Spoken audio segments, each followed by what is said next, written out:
নমস্কাৰ ৰিঞ্জুমনিছ কিচেনলৈ মই পুনৰবাৰ আপোনালোকক সকলোকে স্বাগতম জনাইছোঁ।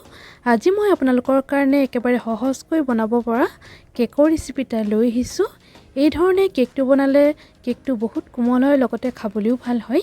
আপোনালোকে যিসকলে এতিয়ালৈকে এই ধৰণে কেক বনোৱা নাই, এবাৰ নিশ্চয় বনাব পাৰিব, খাইও ভাল পাব। ৰেচিপিটো শেষৰলৈকে চাই যাব। তেনেহ'লে আহকচোন বেছি দেৰি নকৰি ৰেচিপিটোৰ মাজলৈ যাওঁ।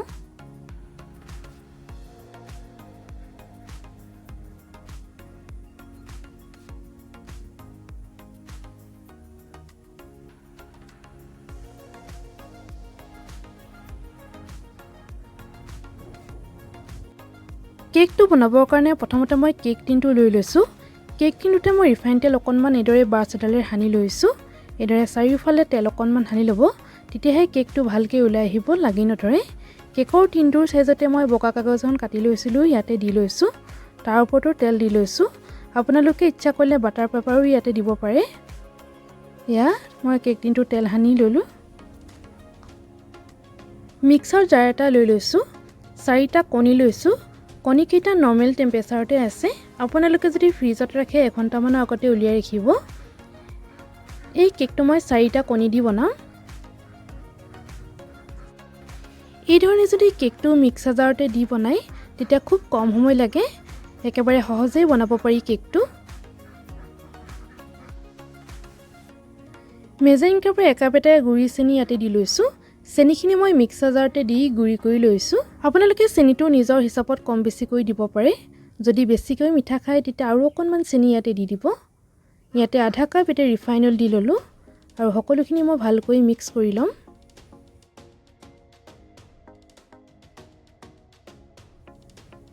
কণীৰ মিশ্ৰণখিনি ভালকৈ মিক্স কৰি ল'লোঁ।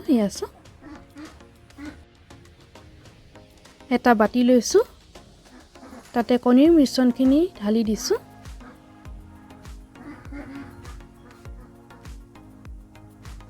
এতিয়া মই শুকান সামগ্ৰীখিনি ভালকৈ চালি ল'ম। এখন চেকনি লৈছোঁ। মেজাৰিং কাপৰ একাপ ইয়াতে ময়দা দি লৈছোঁ আৰু আধা কাপ ময়দা ইয়াতে দি লৈছোঁ। মুঠতে মই ইয়াতে 1.5 কাপ ময়দা দিছোঁ। সৰু চামুচেৰে 1.5 চামুচ ইয়াতে বেকিং পাউডাৰ দিছোঁ আৰু সকলোখিনি ভালকৈ চালি লৈছোঁ।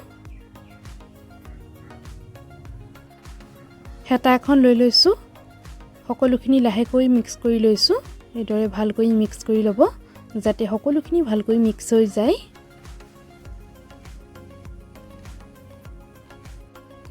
কেকৰ বেটাৰখিনি ভালকৈ মিক্স কৰি ল'লোঁ। কেকৰ বেটাৰটো এই ধৰণৰ হ'ব লাগে, ওপৰৰ পৰা পৰোঁতে ৰিবনডালৰ দৰে পৰিব লাগে। সৰু চামুচেৰে 4 ভাগৰ এভাগ ইয়াতে ইলাচি গুড়ি ইয়াতে দি লৈছোঁ। ইলাচি দিলে গোন্ধটো খুব ধুনীয়া হয়। আপোনালোকে যিসকলে ইলাচি গোন্ধ বেয়া পায় তেওঁলোকে নিদিব। কেক বনাবৰ কাৰণে কেকৰ বেটাৰটো ৰেডি হৈ গ'ল। আগতে তেল সানি ৰখা কেক টিনটো লৈ লৈছোঁ। কেকৰ বেটাৰখিনি ইয়াতে ঢালি দিছোঁ।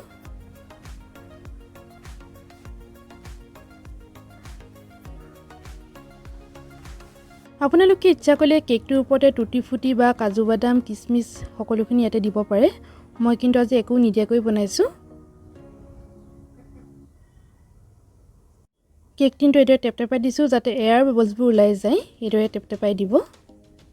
কেকটো যিহেতু কেৰাহীত বনাম, কেৰাহীখন 10 মিনিটৰ কাৰণে প্ৰিহিট হ'বলৈ দিছিলোঁ।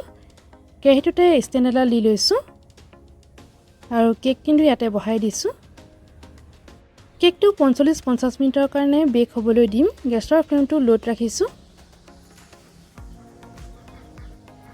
সম্পূৰ্ণ 50 মিনিটমানৰ পাছতে মই আপোনালোকক কেকটো দেখাইছোঁ। দেখিছেনে কেকটো খুব ধুনীয়াকৈ ফুলিলে। কেকটো ভালকৈ সিজিছেনে নাই চাবলৈ হ'লে এইদৰে অকণমান চুই চাব।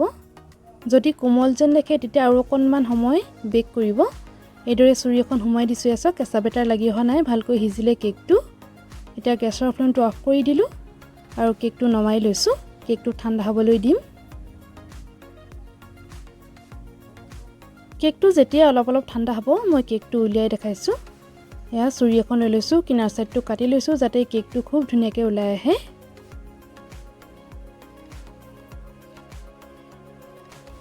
এখন প্লেট লৈছোঁ, কেকটো এইদৰে উলিয়াই লৈছোঁ।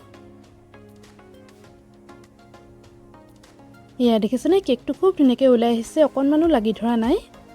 কেকৰ কাগজখন এৰি আঁতৰাই লৈছোঁ।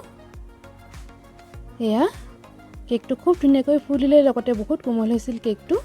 আপোনালোকে যিসকলে এতিয়ালৈকে এই ধৰণে কেক বনোৱা নাই, এবাৰ বনাব পাৰিব, খায়ো ভাল পাব। এডোখৰ কেক মই আপোনালোকক কাটি দেখাইছোঁ। কাটোতে নিশ্চয় ধৰিব পাৰিছে কেকটো কিমান কোমল হৈছে।